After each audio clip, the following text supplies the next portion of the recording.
Bueno, No, Héctor, bienvenido a Mate Geológico. Muchas gracias por tomarte el tiempo. Eh, bueno, yo para dejarte mi primera pregunta, con la que suelo siempre empezar, es ¿cómo llegaste a la geología? ¿Cómo empezó todo? Me gustaría saber. bueno, como suele ocurrir en estas cosas, no hay una línea recta Mm, en todas estas, ni son decisiones ni cuestiones muy premeditadas, que digamos, ¿no?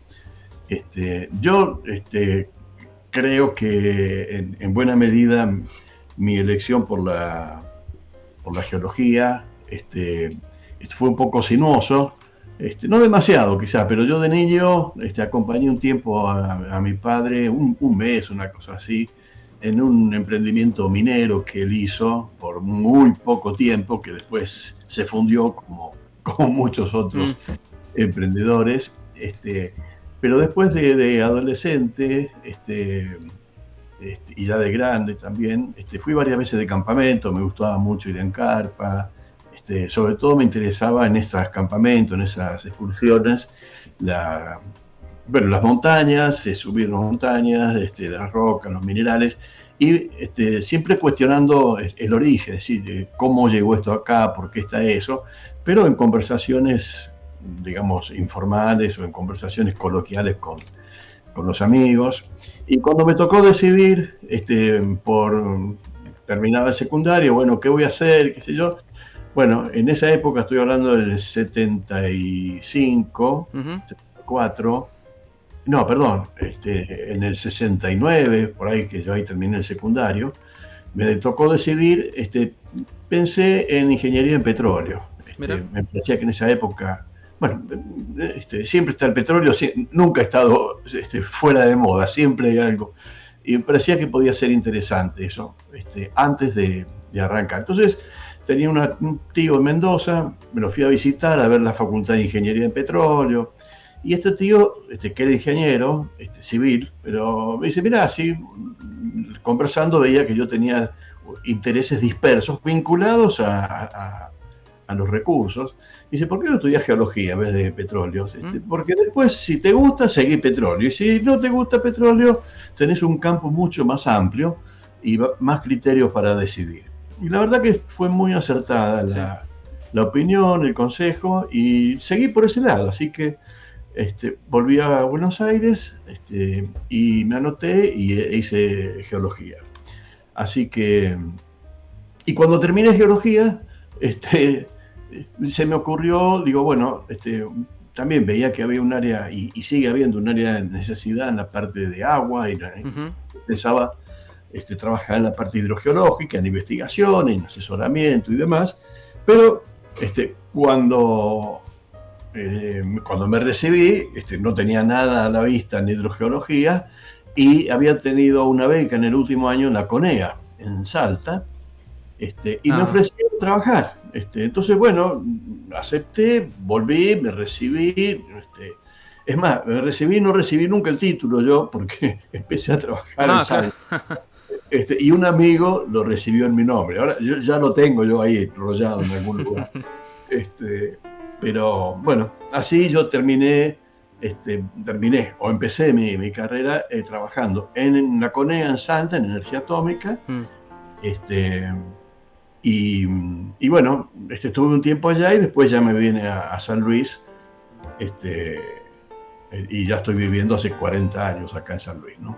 Bien. ¿Y en la carrera lograste conectar con la geología o al principio o costó encontrarte en la carrera? Eh, eh, no me costó, la verdad que lo disfruté mucho, me enganché, hay cosas que ahora no, por ahí no me interesan demasiado, Claro. pero en su momento me entretenía mucho, por ejemplo, con mineralogía, con las proyecciones estereográficas, cosas que incluso yo cuando empecé a enseñar también lo enseñaba y digo, no, qué barbaridad, ¿qué le estamos enseñando a los chicos de primer año?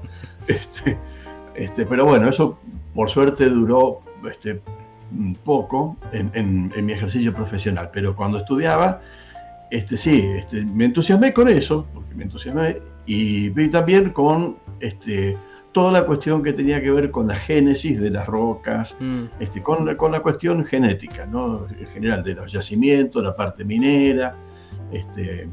Pero en general sí, disfruté cada materia y tuve muy buenos profesores y por suerte nos organizamos en el grupo de compañeros. Como siempre creo que sigue pasando, la falta de trabajo de campo. Entonces nosotros sentíamos esa necesidad, ese gusto, así que hinchábamos y nos ocupábamos de que se pudiera concretar.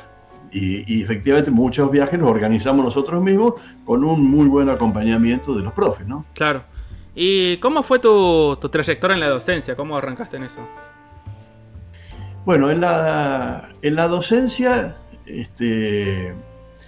fue casi una cuestión por gusto, porque yo, digamos, como te decía, empecé cuando yo estuve en la CONEA, como te decía antes, 2 años y qué sé yo, pero fueron 2 años muy complicados, porque yo empecé a trabajar en el fin del 74, principio del 75, después vino el 76, claro. Y en esa época yo era activista gremial en la facultad. Fundamos el primer centro de estudiantes de geología, y tuvimos mucho que ver y críticas con profesores que eran políticamente de derecha, muy jodidos, y estaban en la onda ya pre-76 de persecución ideológica, qué sé yo.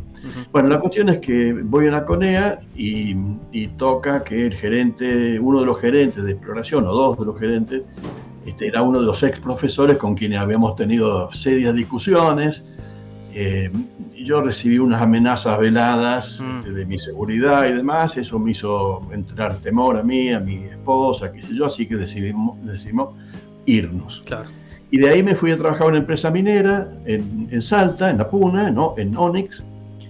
Y con esa empresa me trajeron a San Luis, me propusieron venir porque tuve que darles la mala noticia que los yacimientos que habían comprado en Salta no tenían reserva. Hicimos perforaciones y demás. Claro. Y me vine a San Luis. Y en San Luis, ya asentado acá, yo tenía ganas de vincularme a la universidad, y ahí voy a tu pregunta. Bien. Como te digo, no es una línea recta. Todo. No, por supuesto. Y me vinculo a la universidad con ganas de transmitir un poco la experiencia que yo había ido adquiriendo y las ganas de vincularme con colegas, con alumnos.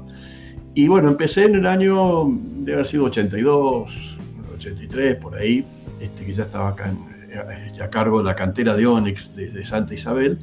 Empecé como part-time, como ad honorem, como auxiliar, JTP, en sedimentología, que también era difícil ingresar acá, pero también hubo un colega muy generoso, que siempre me acuerdo con mucho cariño, Edgardo Strasser, que me invitó, me dijo, sí, vení, trabajá conmigo, qué sé yo. Entonces empecé con él, y en el 86, o sea, 4 años después, más o menos, 3, 4 años después, fue la época de la normalización universitaria. Allí, en esa época, había, bueno, durante hasta el 83 estuvieron suspendidos los concursos, las designaciones, muchos profesores expulsados, claro, etcétera. Así que en el 86, con la democracia, hubo eso, lo que se llamó el periodo de normalización, y se presentó una vacante en introducción a la geología, una jefatura de prácticos. Y bueno, yo me presenté allí y gané el concurso efectivo y full time. Así que bueno, después de que... bueno, ahí me corté en un pedazo porque yo rendí ese concurso efectivo porque me habían echado de la empresa minera. Claro. Había tenido un conflicto con la empresa en el 82 al 86, estuve part-time y qué sé yo, pero en el 86 tuve discusiones con la empresa. Fue muy sencilla la discusión.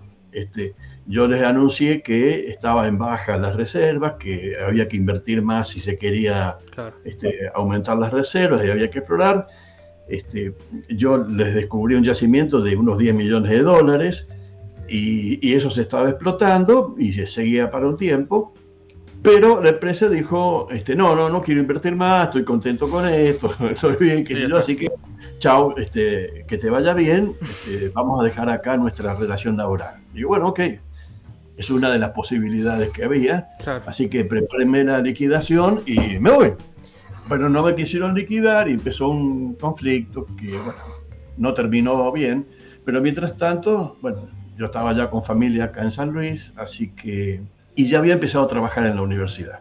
Así que, bueno, no era muy difícil la decisión. Me presenté al cargo, tuve suerte y méritos, por supuesto, y lo gané. Bien. Y ahí empecé con mi trabajo en la universidad. Qué bueno. ¿Y cómo fueron tus primeros pasos en la enseñanza? Porque me imagino que al principio debe ser difícil, ¿no? Porque estás explicando vos ahora a los chicos, no es que te explican a vos. ¿Cómo fueron esos primeros pasos? Mirá, yo hice la clásica que hace la mayoría de los profesores. Yo intenté enseñar tratando de despertar el interés de los alumnos. Claro. Y sobre todo comentando experiencias, anécdotas, pero para estimular la idea, el entusiasmo de los chicos de primer año y de las chicas. Pero después, en lo que hace a los contenidos, a la forma de enseñar, yo me estaba improvisando porque no tenía una formación docente. Claro. Y además seguir la vieja receta que siguen la mayoría de los colegas cuando empiezan sin formación pedagógica, y es repetir o más o menos transmitir o utilizar las estrategias que a uno le vinieron bien. Claro. Con el tiempo uno se da cuenta que lo que a uno le viene bien no necesariamente le va a venir bien a todos. Claro. Y entonces ahí empieza, en mí empezó un proceso de reflexión, es decir, bueno, a ver, cuando viendo los primeros resultados y la relación con los alumnos, digo, bueno, acá hay cosas que hay que cambiar. Incluso la reformulación de contenido era una discusión con el profesor titular y conmigo, que él pensaba de una manera, yo pensaba de otra. Bueno, los conflictos típicos de formas, de enfoques de la enseñanza. Así que, bueno, sí, tuve esas dificultades y por suerte todavía hoy sigo viéndome con algunos ex alumnos, te imaginas, de aquella época, que hoy son profes de la universidad, y yo le digo, bueno, en algún momento, allá por el 86, el 87, por los 90, bueno, yo les enseñé, ustedes aprendieron conmigo y ahora se dio vuelta la taba. Ahora yo soy el que estoy aprendiendo. Es gente que ha estado en investigación, no solo en geología, en biología, en las cuestiones ambientales, ecológicas, y cada tanto nos vemos. Entonces, bueno, ahora yo aprendo de ellos y también lo disfruto. Así que, bueno, esa más o menos fue la forma en que yo arranqué en la universidad. ¿Y cuáles aspectos vos pensás que has mejorado o fuiste mejorando en la enseñanza de la geología en tus años de trayectoria? En varias cosas. Lo que pasa es que también esto ha sido un proceso porque al principio uno se aferra a lo que sabe y donde está seguro. Y es difícil entrar en terrenos más pantanosos o más inciertos, como escuchar más a los alumnos y demás. Pero yo, como te digo, todo ese periodo, o al poco tiempo de ingresar, me di cuenta que tenía que hacer el doctorado, así que me enchufé a hacer el doctorado, bueno, lo que te está pasando a vos, con todo el proceso de angustia, de incertidumbre, de ver hasta dónde va, dónde cortar, sí. Toda esa cuestión que sufrimos todos los que pasamos por esa etapa, ¿no? Y entonces, bueno, estaba muy concentrado en esto, pero justamente el hecho de estar tan concentrado en avanzar con mi tesis, que era el estudio genético del yacimiento que yo trabajaba, claro. el génesis del Ónix, que es otro capítulo, después podemos charlar, pero sí, me estaba recontra enchufado en eso, y entonces me di cuenta que le daba poca bolilla a la enseñanza, claro. Y bueno, pero fue todo un periodo de 10 años más o menos, en que terminé la tesis y demás. Digo, no, bueno, ahora ya que terminé la tesis me voy a especializar. E hice una especialización en docencia universitaria. Ah, qué bueno. Y bueno, ahí aprendí montones de cosas y fue un periodo muy interesante, muy desafiante, muy rico, porque en esa especialización, bueno, había cuestiones metodológicas, cuestiones didácticas, cuestiones de psicología, cuestiones de epistemología, de filosofía, de la ciencia. La verdad que eso me abrió la cabeza. Me abrió la cabeza para decir, bueno, a ver, hay que poner un poco... Nosotros como geólogos tenemos la cabeza en la tierra, pero hay que poner los pies en la tierra para conocer el terreno y nuestros alumnos como interlocutores y como partícipes, no como receptores de conocimiento, sino como partícipes de la construcción de conocimiento. Bueno, estas teorías pedagógicas del constructivismo y otras cosas más las fui aprendiendo en esa época. Entonces, eso fue año 93 más o menos, que yo, un poquito antes que me doctoré. Claro. Ya las fechas por ahí ya se me pierden, pero fue más o menos ese el proceso. Y entonces, como resultado de eso, cambié bastante el programa y traté de hacerlo menos enciclopédico y con una mayor carga en preguntas, problemas, en cuestionarse lo que parecía obvio y en desafiar a los alumnos. Yo siempre me ha interesado el desafío y cómo hacer para despertar el interés, siendo que todo este tiempo estuve exclusivamente en introducción a la geología, pero generación o cohorte tras cohorte se repetían las características de los alumnos que ingresaban, que básicamente era el desconocimiento. O sea, así uno, no quiero ser peyorativo, pero de una manera más jocosa, así, bueno, algunos no sabían ni por qué habían elegido geología. Y tenían confusión, pero bueno, es una materia, la de introducción, que además de conocimiento y del aspecto introductorio a la disciplina, eso yo lo vi como parte importante del proceso y que lo incorporé, es que los alumnos se dieran cuenta si les interesaba la carrera o si no les interesaba. Y entonces tratar de que no siguieran con esa nebulosa o que se hicieran, o evitar que se hicieran ideas falsas sobre la cuestión bucólica de la geología, porque es todo muy bonito, el campo, etcétera, etcétera, los viajes de campo, claro. Pero después tiene otra cosa que, como se dice, digamos coloquialmente, hay que poner el culo en la silla. Así, claro. Es otra cosa. Claro, no es tan sencillo. Así que, bueno, yo todo el periodo, todo el tiempo que estuve enseñando, lo disfruté mucho, a la par de las otras actividades de formación, de capacitación, docentes, en fin, de todas las tareas universitarias. Bueno, ya que lo mencionaste, me gustaría conocer más esta etapa de investigación que tuviste. Mirá, cuando en mi etapa de trabajo en las canteras, en las canteras de Onyx, en Salta, yo pensaba que el trabajo exploratorio iba a ser más o menos sencillo, porque eran unos bancos de Onyx que estaban intercalados entre unas areniscas tobáceas y tobas, en una zona volcánica. Las canteras estaban en Salta, en La Puna, al sur del Salar de Arizaro. Mira. No sé si escuchaste hablar alguna vez que hay una geoforma muy particular y que se ha hecho publicidad, que se llama Cono de Arita. No, mira. Bueno, la cantera estaba ahí a 2 kilómetros del Cono de Arita, así que yo de mi habitación, del campamento, me levantaba todos los días y tenía el cono ahí frente a mi ventana, que sobresalía del salar, totalmente, ¿no? Y muchos por esa forma le atribuyeron un origen volcánico, que no era volcánico, era simplemente un cerro testigo. Pero bueno, volviendo al tema Onyx,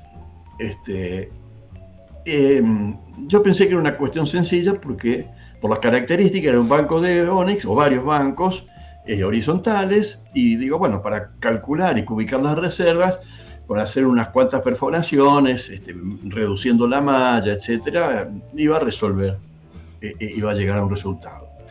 El problema es que cuando empezamos con el plan de perforaciones, en donde yo esperaba que hubiese continuidad en el manto de Onyx, no había nada. Digo, ¿qué pasa con esto? Entonces, bueno, si vos tenés algo que es horizontal, asumís que tiene una continuidad en profundidad. Claro. Bueno, cuando eso no está, te desafía. Sí. No solo que es un problema, sino te desafía decir, ¿qué está pasando acá?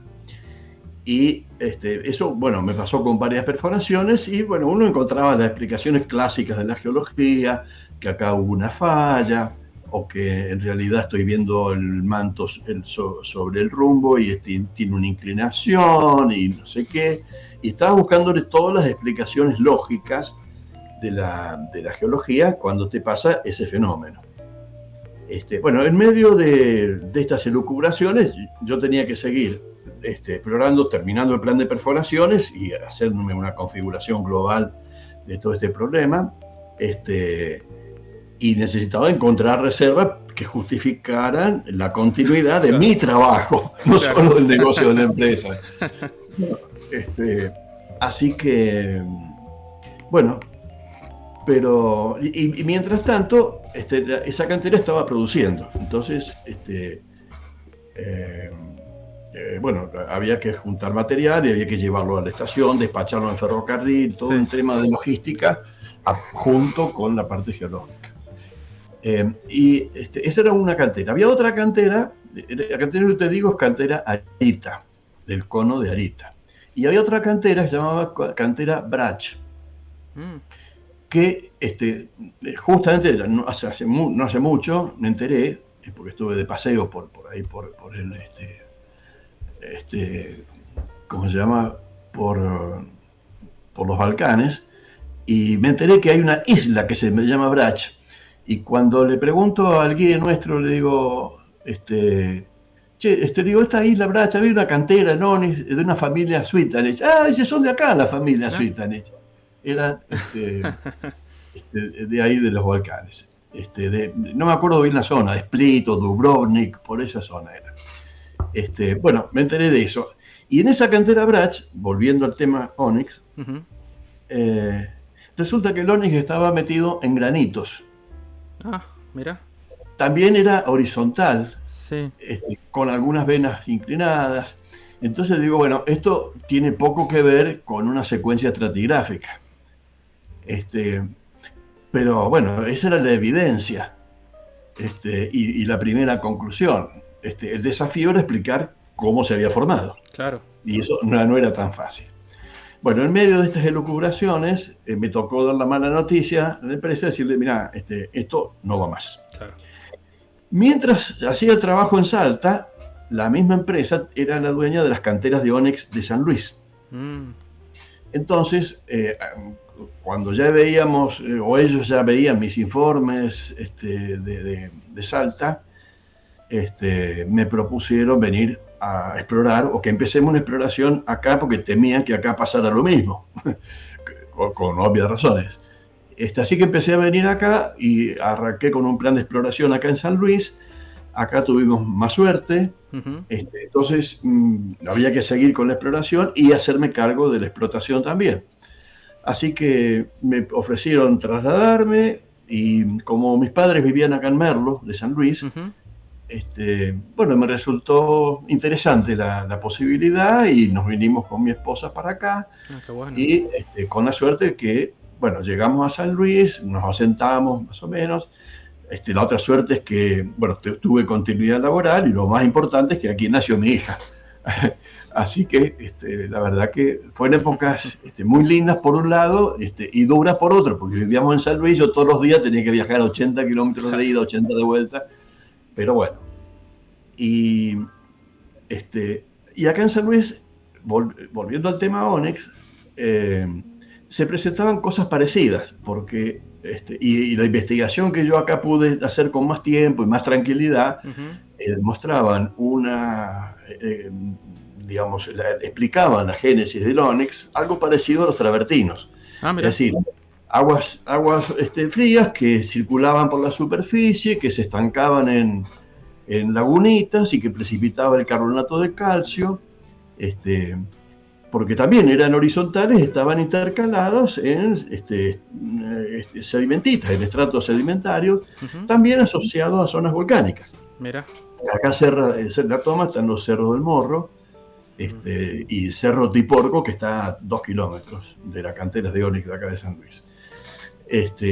Pero también en los nuevos depósitos, los nuevos yacimientos que yo encontré cerca de lo que ya se conocía, encontramos que había mantos de ónix en esquistos. O sea, en el Salta atravesaban rocas ígneas, acá atravesaban rocas metamórficas. Mira. Entonces digo, bueno, esto merece investigar y qué sé yo. Entonces empecé a conversar con algunos colegas cuando ya empecé a trabajar part-time ad honorem en la universidad. Claro.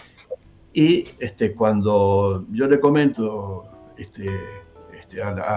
hicimos el plan de exploración y demás, y cuando ya más o menos cerramos, como te decía antes, el trabajo con la empresa, que me dijeron que me vaya, bueno, más que irme, me fueron, y ahí fue donde entro a la universidad, ya con la idea de enseñar y también, bueno, hacer una carrera académica.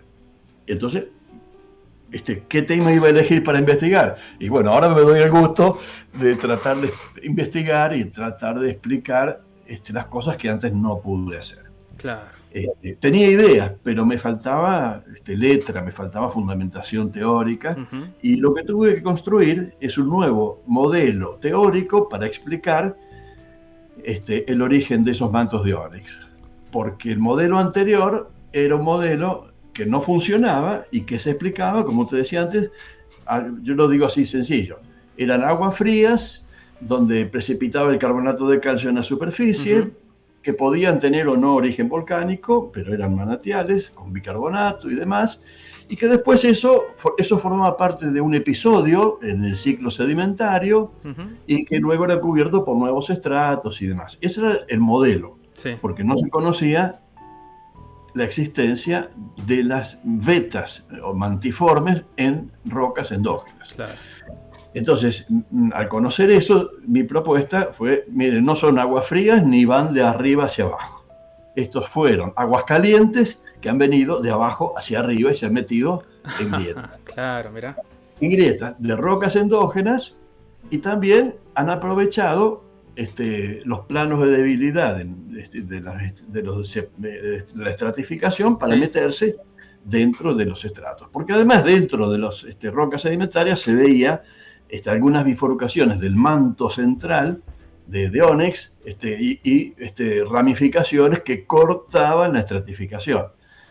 Pero eso había que aguzar la vista, y bueno, la explicación de esto me llevó luego a hacer un trabajo más epistemológico, es decir, ¿por qué durante más de 100 años se sostuvo un modelo genético que en Salta estaba a la vista porque estaba el granito, pero también estaban las bifurcaciones que cortaban la estratificación? Estaban las evidencias a la vista, ¿por qué no se vieron? Y ahí ya no es un problema estrictamente científico, este es un problema psicológico. Es un problema epistemológico, de apertura, de decir, bueno, yo estoy viendo algo, y es como que se negara las pequeñas evidencias que había, que mostraban que el modelo no funcionaba. Así que bueno, nada, y después, un poco para cerrar la parte de investigación científica, geológica, pura y dura, me di el gusto de comparar los yacimientos de Salta, unos de Jujuy, otro fui a hacer un trabajo de campo acá en Mendoza también, y comparar esta hipótesis o esta teoría que yo estaba elaborando sobre el origen endógeno y la vinculación volcánica. Entonces hice alguna comparación geoquímica con vulcanismo y análisis químico de toda esa historia. Y también hice un trabajo de orden epistemológico. Mira. Digamos, siguiendo un poco las ideas de Kuhn, ¿no? Digamos, a partir de una serie de problemas, bueno, se trató de definir y circunscribir el problema, tratar de explicarlo, llegar a una conclusión y después poner a prueba esas explicaciones. Que nosotros en geología no hacemos experiencias de este tipo normalmente, porque no hacemos experiencia con el geológico, ¿no? Y pero sí ver de comparar modelos y distintos yacimientos. Y bueno, lo que pude comprobar es que había una vinculación volcánica porque había elementos traza compatibles del vulcanismo del norte con el ónix del norte, del vulcanismo de San Luis con el ónix de San Luis y el vulcanismo de Mendoza con el ónix de Mendoza. Así que, bueno, eso dio lugar a un trabajo más epistemológico. Y bueno, y yo ahí prácticamente con eso cerré mi etapa de geología pura y dura, y fue un momento que di el mal paso, entre comillas, y empecé a trabajar e investigar en educación. Mira. Y prácticamente después hubo algunos trabajos más adicionales, colaboraciones y demás, pero es como que no podía sostener, como a mí me gustan, las actividades. Entonces no podía repartirme entre la geología y esto que me gusta tanto, me gustó tanto, pero me gustaba mucho más la parte educativa. Así que ahí por el 96, 97, había empezado con lo educativo y bueno, después me dediqué solamente a eso. No, wow, muy interesante lo de los Onyx. O sea, tengo un montón de preguntas, pero hay algo que sí destaco en lo que es la carrera universitaria de geología, es que siempre es investigación, industria, y ahora me planteas como una rama que es educación, pero yo nunca se habla de eso. ¿Por qué? ¿Qué pasa ahí que no se aflora en eso? Porque me parece que los geólogos es como que tuviéramos una roca en la cabeza. Estamos un tanto alienados, ¿no? Estamos mirando muy hacia lo que pisamos, la tierra, etcétera, etcétera.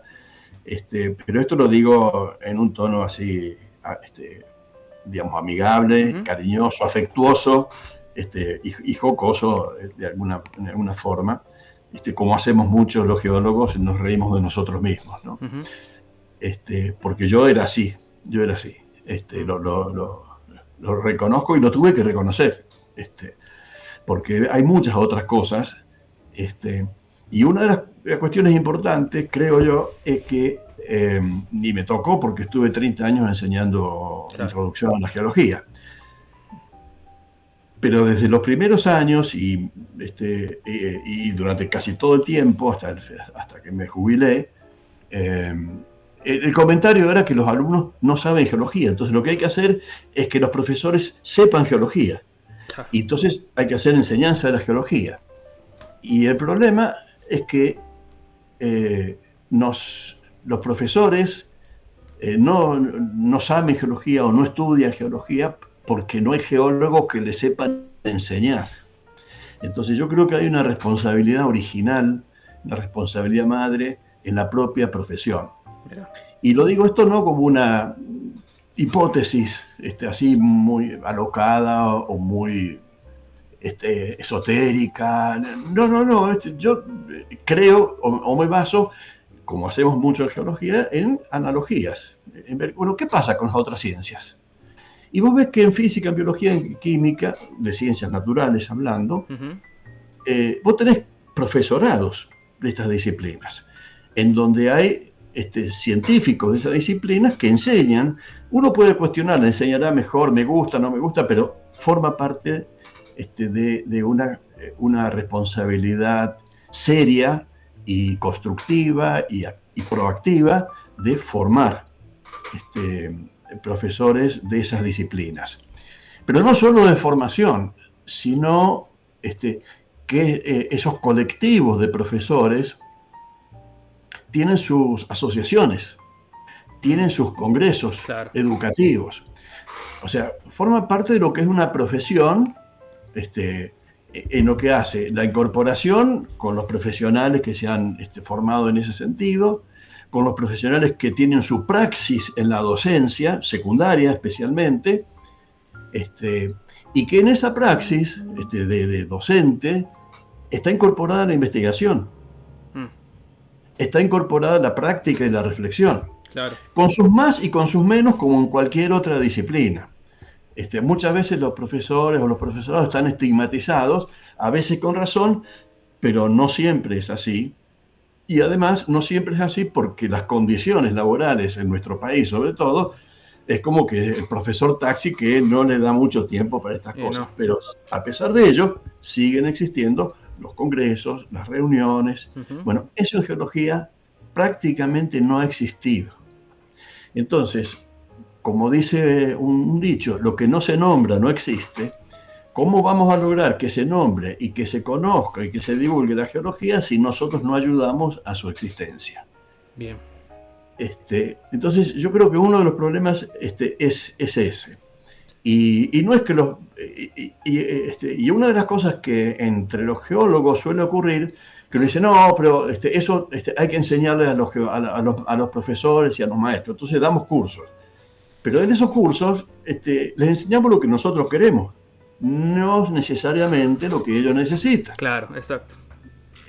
Y tampoco les enseñamos cómo enseñar, porque suponemos que nosotros les damos los contenidos y ellos le suman lo pedagógico como si fueran dos partes separadas y no se entiende que todo forma parte de una misma cosa. Bien. O sea que lo que uno debería hacer en cualquier formación docente es la enseñanza de unos contenidos y su didáctica, pero formando parte de lo mismo. Entonces, vos me preguntabas, ¿qué es lo que pasa? Bueno, eso es la visión que yo tengo en lo que hace, por qué no está muy, muy presente. Pero además hay otras cosas, Francisco, porque... Espera que me voy a tomar un mate. Sí, tranquilos. Yo también estoy tomando, así que despreocupate. Ese es un tema. El otro tema de la ausencia de la geología, creo yo, que tiene que ver con algo así como, yo por ser provocativo, que siempre lo soy, pero digo, por lo menos para polemizar, yo creo que nosotros somos en parte víctimas y en parte víctimas condescendientes de un colonialismo. Colonialismo del norte, le llamo yo. Así lo he llamado y lo he escrito en mi último libro. No sé si vos lo viste o lo recibiste, pero después te lo paso, si no, que trata sobre la alfabetización geológica para la formación ciudadana. Y yo creo que uno de los problemas que tenemos es que en los planes de estudio nuestros, en algún momento figuraba, y desde principios del siglo XX, tuvo distintas denominaciones los contenidos de geología en secundario y en primario. En general era mineralogía y geología, después fue geología, a veces estaba en química, en geografía, estaba en distintos lugares, y hasta el año 96 no formaba parte de una materia específica, de un campo específico, y en general, si vos agarras los libros de ciencias naturales, cuando hablan de las ciencias naturales y de la didáctica, hablan de biología, física y química, y a la geología la ignoran completamente. Claro. Bueno, eso para mí vino ocurriendo así, pero en el año fines de los 80, 88, 89, hubo un cambio muy importante a nivel en Inglaterra, que es uno de los referentes, primero uno de los principales, donde se origina el conocimiento geológico, con Hutton, Lyell, Steno y demás. La asociación que se llamaba, y que publicaba una revista, que se llamaba de la enseñanza de la geología, pasó a llamarse Enseñanza de las Geociencias. Ah, mira. Entonces, geología desapareció y fue reemplazado por geociencia. Y en el año 95-96, Estados Unidos asume un criterio parecido. Y lo que era Asociación Nacional de Enseñanza de la Geología pasó a llamarse de Enseñanza de las Ciencias de la Tierra en Estados Unidos. Claro. Entonces, es como que la palabra geología quedó incorporada, pero en los repliegues de lo que es ciencia de la Tierra o de lo que es geociencias. Y bueno, esto es bastante largo, pero al hablar de ciencias de la Tierra, hay muchas otras disciplinas que se sienten con toda razón se sienten parte de la ciencia de la Tierra, como es la climatología, la meteorología, la oceanografía, incluso astronomía, se sienten parte, y creo que con toda razón.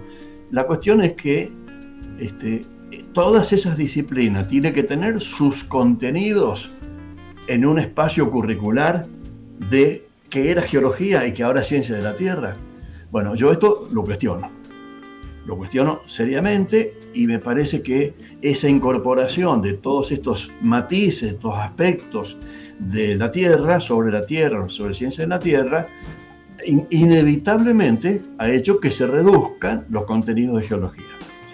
Y es inevitable esto, básicamente porque hay una caja curricular, que históricamente era un año, en un año o dos a lo sumo antes, ahora es un solo año, dentro del secundario, y solo en el secundario orientado en ciencias naturales. El resto de los secundarios orientados en humanística no tiene geología ni ciencias de la Tierra.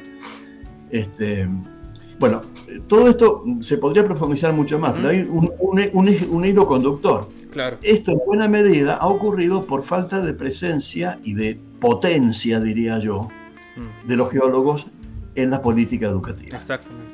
Entonces, esto que yo dije antes de cierto nivel de alienación o de mirar solamente el campus propio y no mirar para afuera, que nos lleva a criticar lo que pasa afuera, nos hace parte a nosotros como si fuéramos parte de la solución, cuando en realidad hemos estado siendo parte del problema, ¿no? Yo esto, digamos, lo he podido, y prácticamente toda mi actividad de investigación educativa ha estado en ofrecer cursos de capacitación, cursos a alumnos en divulgación y demás, pero también, y con un peso muy importante, hacer un seguimiento, un monitoreo, una investigación sobre las políticas educativas en relación a la enseñanza de las ciencias naturales, especialmente de la biología. Y de hecho, en el año 96 me convocó el Ministerio de Nación y yo escribí buena parte, que después se socializó, se discutió, pero en ese momento, entre el 96 y el 2004, hubo un bloque que se llamó Bloque 4, que se llamaba Ciencias de la Tierra y sus cambios. Sí. Que eso, bueno, yo tuve un rol protagónico en la escritura de ese diseño, de los CBC, famosos CBC de aquella época. Y había unos contenidos muy interesantes sobre geología, específicamente. Pero en el 2004, 2006, por ahí, se reemplazaron los CBC por los NAP, y en esos cambios yo no tuve participación allí, pero no es por mí, no hubo participación de ningún geólogo. Y ahí esos cambios los manejaron otros, como colegas, amigos a veces, algunos, compañeros, en lugar donde tendría que haberse desarrollado contenido de geología, pusieron astronomía, o hidrogeoaguas, o climatología, y a la geología la fueron corriendo de lugar. Pero eso ocurrió porque no había geólogos ni asociaciones que estuvieran involucradas en pelear eso. Y nosotros hicimos un intento, yo coordiné, no me acuerdo en qué año, 2014, 2013 o 2014, hice estos planteos en la Asociación Geológica, en los congresos, en reuniones que se hicieron, y me ofrecieron, me propusieron que me haga cargo de hacer una propuesta nacional. Y bueno, coordiné un equipo, y en el 2014 presentamos una propuesta de NAP, núcleos de aprendizaje prioritario, para que tuviera una geología diferente. Bien. Pero no prosperó. No prosperó, que justo fue el cambio de gobierno, fue el 2015, y bueno, llegamos hasta acá, hasta donde estamos. Así que bueno, esta es una parte en lo que hace a la presencia. Y la otra es, ¿qué geología enseñar? Claro, sí. Porque en estas cuestiones, la geología que uno enseña, como te decía antes, es la geología que uno aprendió. Y la geología que uno aprendió, en realidad, arranca por la clasificación de la roca, por las eras geológicas, por los minerales. Y la verdad, para ser claro, eso no es geología. Eso es, o es mineralogía, o es petrología, o es estratigrafía, pero la geología, según mi punto de vista, lo que estuve estudiando y todas las fuentes que he consultado, que no son muchas, pero hay abundante bibliografía, la geología es una ciencia histórica y se la enseña como una ciencia experimental. Bien. Entonces, este cambio de paradigma es el que me parece que cambio, este distinto enfoque y el enfoque experimentalista en buena medida ha llevado a desacreditar la geología, porque lo que los alumnos aprenden de rocas, de minerales, de fósiles, decime en qué momento y cómo lo aplican. ¿En qué lo usan? Entiendo que es información, pero desde el punto de vista de un secundario, de la formación de un ciudadano, ¿cómo utiliza estas cosas, además del ocio, además del disfrute por el conocimiento, por lo fantástico de la naturaleza? Bueno, ¿le sirve para algo? ¿Le tiene que servir para algo? Claro. Bueno, estas son preguntas más filosóficas que geológicas. Y me parece que están faltando respuestas para esto. No, y encima, algo que yo estuve viendo. Estamos viendo cambios en las redes sociales, también en la divulgación científica, donde los contenidos duran cada vez menos. Eso es un hecho. Estamos hablando de minutos, con subtítulos, con colores y por ahí tanto tecnicismo. ¿Cómo haces para bajar toda esa información a algo de un minuto? Y no sabes porque nunca lo aprendiste de esa manera y no sabes cómo enseñarlo de una manera más sencilla, creo yo. Y sí, si uno quiere explicar todas estas cosas en un podcast de un minuto, para mí es imposible. Sí. Lo que sí son muy útiles las redes y todas estas cosas para disparar problemas, para generar inquietudes, para fomentar la curiosidad, el entusiasmo. Yo creo que para todo eso es muy útil.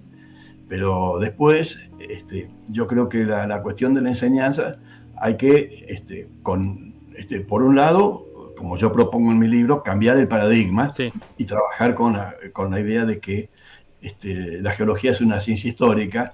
Y hay, bueno, vos conocerás pilas de definiciones de la geología.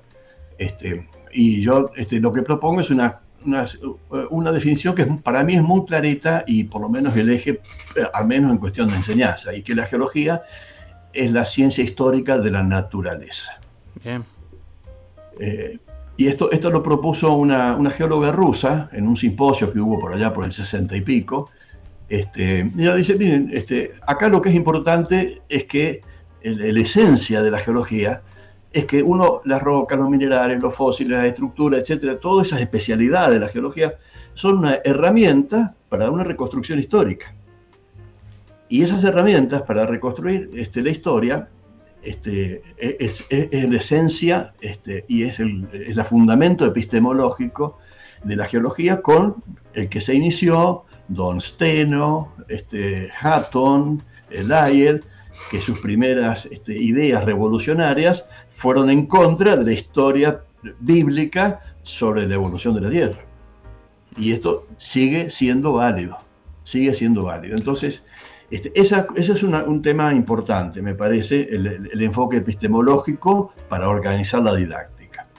El otro cuestión es que yo mismo lo he usado muchas veces, uno dice, bueno, lo que pasa es que el laboratorio de la geología es el campo. Y no es el campo. El campo es el objeto de estudio. El campo es el lugar en donde ocurren o han ocurrido las cosas y donde van a ocurrir otras cosas. Y la geología lo que te permite hacer es entender qué cosas han ocurrido, en qué orden, en qué secuencia, y sobre esa base predecir algo estadísticamente de posible evolución, etc. Y eso es lo que me parece que hace a la esencia de la formación de ciudadano, es saber la historia del territorio y de lo que contiene ese territorio en cuanto a recursos y en cuanto a amenazas, las evidencias de amenazas, y que son muchas de las cosas que son de interés para la comunidad, para la sociedad. La vida cuenta que la sociedad vive del uso de recursos, de materiales, de insumos, etcétera, pero también vive, algunas más, otras menos, con cierta incertidumbre de las amenazas. Fíjate lo que ha pasado en Bahía Blanca hace poquito por la inundación, por una mala planificación. Uno le podrá encontrar un montón de explicaciones, pero donde se hizo la ciudad no se debía haber hecho nunca. Y uno puede explicar y entender qué pasó, por qué pasó, etcétera, etcétera. Bueno, pero esta cuestión del trabajo de campo, o sea, la parte histórica con el trabajo de campo, que aclaro, el trabajo de campo para mí es fundamental, porque sería algo equivalente a las experiencias de las ciencias experimentales. Porque es ahí donde uno pone a prueba los conocimientos y donde pone a prueba digamos, una metodología también de trabajo. Y aclaro que el campo porque es el lugar donde suceden o donde han sucedido los hechos geológicos y donde están las marcas de los procesos que han ido configurando. Ya no hablo del planeta, hablo del paisaje. El paisaje donde uno vive, sea una llanura o sea una montaña. Claro. Pero a veces es difícil salir al campo con los alumnos. Entonces hay formas de trabajo virtual, trabajo de campo virtual. Pero ese trabajo de campo virtual, que yo lo he probado, lo he experimentado y hemos hecho reconstrucciones de historias geológicas, de paisajes, de acá, cerca de mi casa, en Potrero de los Funes, a 10 kilómetros. Claro. Pero yo me he llevado y he armado un dispositivo didáctico con unas muestras de rocas, con unas fotos de imágenes, con afloramientos, y armando un dispositivo, y hemos reconstruido la historia de este paisaje geológico en un taller que hicimos en un congreso en Huelva, en España, en el año, no me acuerdo, 2010, 2012. Lo mismo hice en Campinas, otro en San Pablo, para decir, miren, esto de que el trabajo de campo es importante y se puede hacer, si no es real, que sea virtual. Pero la metodología de análisis del afloramiento, el cambio de escala, la discusión, ver distintos afloramientos, distintas secuencias de rocas de distintos tipos, formar distintos grupos de alumnos que discutan, reproduce bastante bien un modelo de trabajo de campo. Y se puede hacer, pero claro, para poder diseñar una cosa de eso hay que dedicarle mucho tiempo y tiene que estar contextualizado lo más cerca posible del establecimiento escolar o del instituto de formación docente que se está desarrollando. Entonces ese es el otro aspecto, es decir, el cambio de paradigma, y ese cambio de paradigma lleva a pensar y de poner de relevancia el trabajo de campo. Y la otra cuestión que me parece que el sentido. ¿Cuál es el sentido que les proponemos a los alumnos de los contenidos que les proponemos? ¿Para qué les proponemos que estudien algún contenido? Y hasta acá los contenidos que más se acuerda la gente es que estudiaron rocas, pero no se acuerdan cómo eran, ni nada por el estilo, y montones de cosas. Y me parece que al sentido geológico que los geólogos siempre le ponemos mucho énfasis y mucha pasión y demás, a ese sentido hay que complementarlo inevitablemente con un sentido social, con un sentido político. Es decir, ¿para qué te va a servir esto? Y el sentido social es, bueno, el beneficio de la sociedad, etc. Desde el punto de vista político es para cambiar o para controlar las cosas que a uno no le gustan. No estoy hablando de partidos, estoy hablando de sentido común, de bienestar general, incluso de la cuestión de la soberanía, digamos, de nuestros recursos. Estoy hablando de estas cuestiones que son valores, universales prácticamente. Entonces, y estamos viendo que esas cosas, uno habla del desarrollo sustentable, y escucha hablar de esto, y si vamos a mirar cómo vino el desarrollo a partir del 88, que Brundtland lo propone, vemos que ha ido para atrás. Entonces, en realidad, el desarrollo se ha transformado o ha seguido tan insustentable como antes. Claro.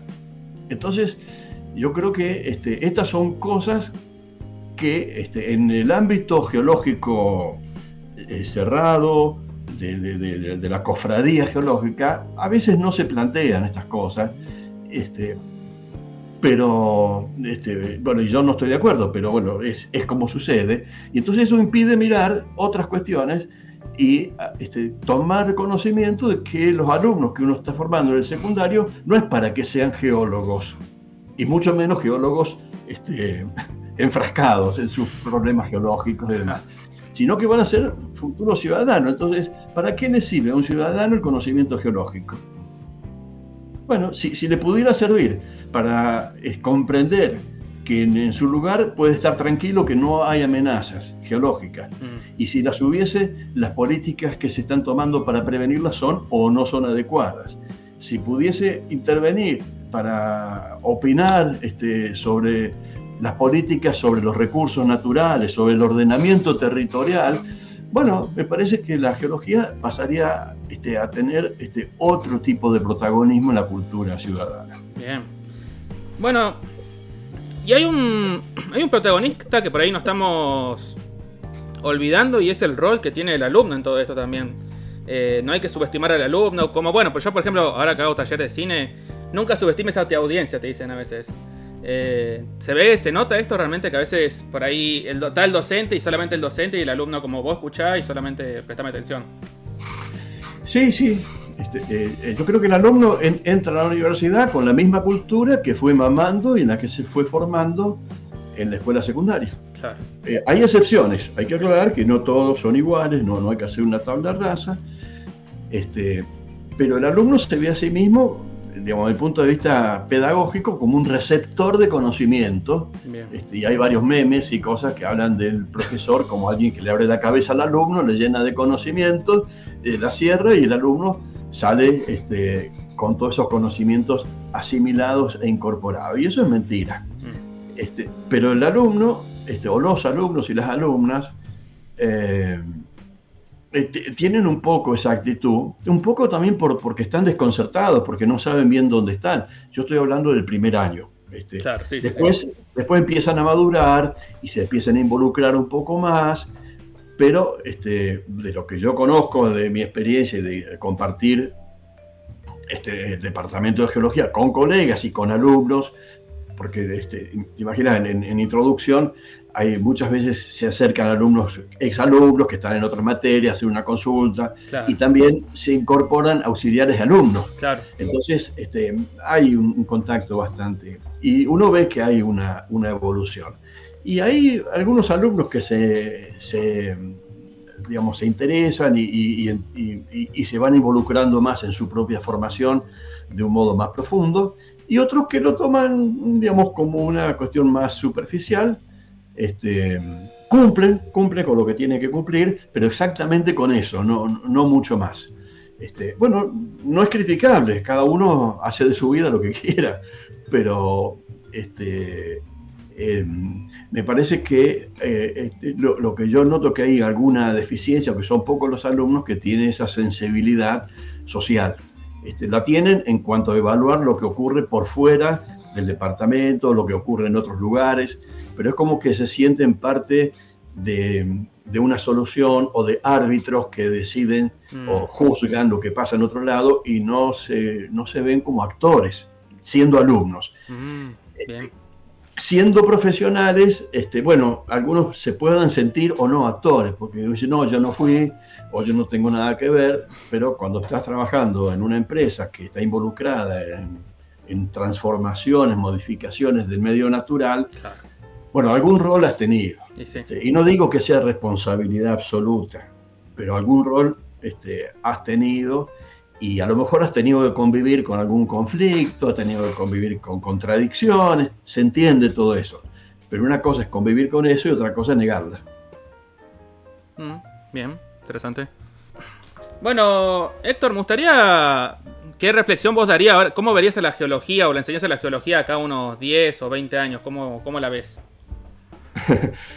Bueno, mira, por todo lo que te he contado, viste que muy optimista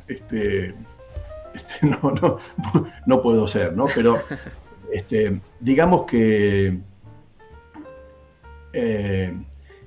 yo lo que creo es que hay que... si no cambiamos las cosas, esto que uno mirando una curva ve que los contenidos y la enseñanza de la geología va decreciendo, por el momento no veo ninguna evidencia, ningún motivo para pensar que vaya a cambiar, si no es por alguna intervención externa. Bien. A lo mejor bueno, eso es lo que yo veo. Ahora, lo que sí veo también es que sería posible algún cambio o hacer tomar algunas medidas, además del cambio de modelo de enseñanza y de estrategias de enseñanza y de incorporar resolución de problemas geológicos o problemas digamos, sociales, donde el alumno tuviese que aplicar sus conocimientos de geología elementales, pero uno puede buscar problemas sencillos.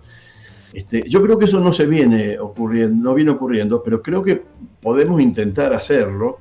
Y de hecho, bueno, yo en los últimos años, prácticamente estos 20 últimos años, he trabajado mucho en esta línea, incluso de proponer a los colegas una reflexión sobre esta temática.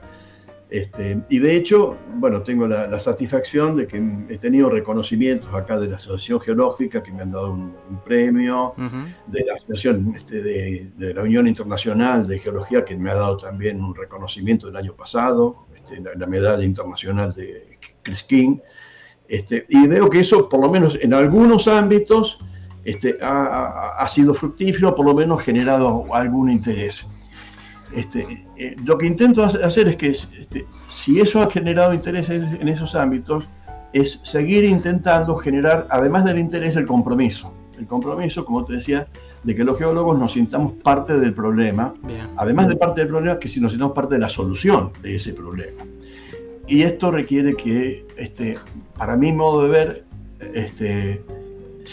digamos, se respete y se promueva en los departamentos de geología del país, se respete a aquellos colegas que deseen, no hay que obligar a nadie, pero que deseen volcarse o hacer de la educación una especialidad, una rama de su profesión. Y yo en ese sentido he propuesto un nombre un poco raro, pero ha sido raro por lo disruptivo y ha sido a propósito, que es la especialización en geolodáctica. La geolodáctica es esto que yo estuve mencionando, tratar de modificar el paradigma de enseñanza, incorporando una raíz epistemológica, una diferente metodología incorporando el campo y un sentido social y político. Esas tres cosas hacen a una especialidad que no es habitual, como vos decís, y me parece que eso hay que promoverlo, pero si desde la academia, desde los institutos de investigación o de los centros de investigación no se promueve, y no digo que se los castigue adrede, pero cuando vos tenés a alguien, que fue mi caso, que tuve que discutir y pelear muchísimo para que aprobasen proyectos de investigación, de financiamiento, que después me evalúen correctamente los informes, y después me cansé que me bochaban los informes a pesar de cumplirlos puntillosamente, etcétera, etcétera, y abandoné la búsqueda de financiamiento. Si eso indirectamente recibe un castigo y no recibe estímulos, yo creo que vamos a andar de mal en peor. Y la solución para mí, como todo proceso social, todo proceso educativo, no es inmediato. Entonces, si tenemos colegas o instituciones que son muy ansiosos y quieren resultados inmediatos, bueno, no se puede resolver esto. Esto hay que trabajarlo. Claro. Inserción política en las cuestiones educativas, y hay que desarrollar un proceso con algunas ideas claras o centrales, que haya consenso. Yo estoy haciendo una propuesta, pero bueno, si no se quiere tomar, habrá otra o no habrá ninguna, pero necesita tiempo y necesita trabajo. Entonces, para tomarse la educación en serio, o trabajar en la educación, es muy bueno el voluntarismo, los proyectos de extensión, todo eso yo lo saludo, lo he practicado durante muchísimo tiempo, pero para hacer un trabajo profesional de reinserción, digamos, o de mejoramiento de la geología en la educación preuniversitaria, es un trabajo profesional, que no es de los pedagogos solamente. Los pedagogos tenemos que trabajar juntos, claro. Pero si no estamos los geólogos de manera presencial, permanente, continua, eso no funciona. Decime qué proyecto de investigación geológica o geoquímica puede haber, o de cualquier especialidad, de neotectónica o lo que fuera, sin la presencia de un especialista. Claro, no, ninguno. Entonces ahí se le pone el cuerpo, se le pone el tiempo, etcétera, etcétera. ¿Y en la educación qué? Claro. Entonces yo digo, si no nos hacemos parte de la solución de manera proactiva, de manera eficiente, yo lamentablemente veo que vamos a seguir peor, no igual, peor. Bien. Bueno, sí, perdón. No, digo, no es un buen panorama, pero es lo que pienso. ¿Qué querés? No, es que yo creo que es la realidad también. Hay que ser realista, a veces no hace falta ser tan... Por ahí, yo lo vi, por ejemplo, en un formulario que hice de riesgos geológicos, preguntando al público en YouTube y las redes sociales. Y respondieron 50 personas, cosa que me pareció buenísimo. Pero algo que me llamó la atención, usted como docente, ¿ha tenido alguna relación con un geólogo para hablar de ciertos temas, de riesgos naturales o geológicos? Y la mayoría respondió que no. Y uno puede culpar tranquilamente al docente, bueno, pero ¿por qué no los contactás? Pero también hay que culparnos nosotros, ¿por qué nosotros no nos acercamos tampoco? Claro, sí, tranquilamente. Sobre todo aquellos geólogos que estamos en universidad, que estamos en el sistema público de educación, que tenemos un sueldo del Estado, sí. y que somos, por lo menos una mayoría, egresados de la universidad pública. Entonces me parece que hay un compromiso social que habría que ponerlo sobre la mesa. Claro. Sí. Bueno, un poco... la otra vez vi un debate, ¿no? Que decían cómo es el rol de los geólogos en decisiones políticas, o qué tanto se lo valora el geólogo en decisiones políticas, planeamiento territorial, urbanización. Y no, nada, porque... Y uno decía porque no sabemos qué hacen. Claro, y el geólogo no sabe identificarse tampoco para la sociedad. Claro, trabaja tanto en su disciplina que no sabe para qué está haciendo esto. Claro. Y fíjate que en nuestra profesión los geólogos somos muchas veces confundidos, para nuestro pesar y para el pesar de los arqueólogos, de los antropólogos, sí. Como que somos todo lo mismo. Sí. Y eso por una falta de educación, es falta de formación en el secundario y en primario también en parte, pero es ahí donde yo creo que hay que intervenir. Y yo creo que esta intervención, Francisco, no es una cuestión mágica que tiene que ocurrir. No. Yo esto lo planteé un poco en el último congreso geológico acá en San Luis, que hicimos una mesa redonda y una mesa redonda sobre geología ciudadana, formación y demás. Y una de las cosas que yo comentaba es que y que además, digamos, salió un capítulo publicado en el último libro el primer tomo de geología que publicó la Universidad San Juan Bosco de Patagonia. Sí. Bueno, ahí yo escribí un capítulo sobre formación de geólogos críticos y reflexivos. Y me parece que esta problemática y esta ausencia de la geología, no solo en la educación, sino quizás en otras cuestiones ambientales y demás, tiene que ver con la responsabilidad social, académica, política de la universidad, de los departamentos. En la medida que en los departamentos de geología, esta formación humanística, digamos, quiero decir, epistemología, historia de la ciencia, filosofía de la ciencia, metodología, en la medida que estos aspectos humanísticos estén ausentes de la formación de geología, de los geólogos y geólogas, van a ser geólogos y geólogas en donde la cuestión humanística, en la formación, no va a estar. Va a estar librado de lo que cada uno quiere hacer. Y si quiere, digamos, humanizarse o si quiere profundizar en esos aspectos, es decisión de él. Pero no hay responsabilidad institucional para que eso ocurra. Y eso contradice totalmente el juramento que se hace cuando uno se recibe. Todos prometen servir a la comunidad, etcétera, claro. Etcétera. Y la verdad que sin una formación social y humanística es muy poco lo que van a poder, o digamos, está muy reducido porque no hay garantías de que entiendan esa comunidad, salvo que hay una sensibilidad especial. Pero me parece que este aspecto es un aspecto que a mí me interesa muchísimo. Yo participé en la acreditación de universidades y de carreras de geología en el 2010, 11, 12.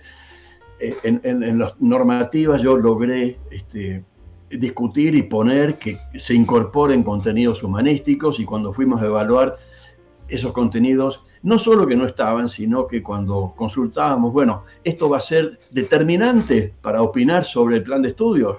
Y mis colegas dijeron, bueno, no es para tanto.